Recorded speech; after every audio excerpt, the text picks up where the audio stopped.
Maumĩrĩra ma kĩgeranio gĩa sekondari kĩa mwaka mũhĩtũku nĩ wĩira wa atĩ arutwo airĩtu matikoretwo magĩka wega mathomo-inĩ ma science, mathabu na kompyuta, ũndũ ũrĩa ũthiĩte na mbere na kũhotomia mĩeke ya atumia mawĩra-inĩ maingĩ.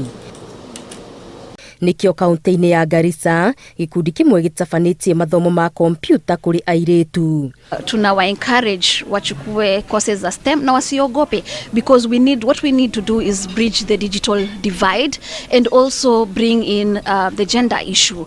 Atabarĩri a mathomo maya maugĩte mũkuru wa ngũrani cia ũkũria wa atumia na arume ũthiĩte ona mbere kwarama, kuona ikĩro-inĩ cia gĩthomo airĩtu nĩ atigĩrĩre na thutha nĩ imwana. Tukiangalia wanaume na vijana ndio husika sana katika hizi courses, so tunataka wasichana pia wajue pia wao wanaweza kaa katika hili meza na they contribute in discussions that are STEM based and also take science based. Na pia sisi as Ajira Digital tuna work pamoja na Hub kwa empower hawa wanawake wa huku Garissa Town, and tumesaidiana na hao kuwapa digital skills mbalimbali katika program yetu initiative ya kina dada.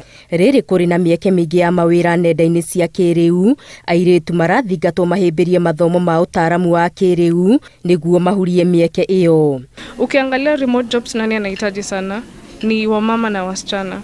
Huyu mama akiwa na watoto wake anaweza fanya tu kazi hiyo remote at her comfort of her couch, the comfort of her place, as she watches watoto wake wakiwa around. Airĩtu 45 taũni-inĩ ya Garissa nĩ matirihĩte mathomo ma kompyuta na magatugwo na certificate. Ngĩribotera Inooro TV, Geto Wangari Maria wa Mũigana.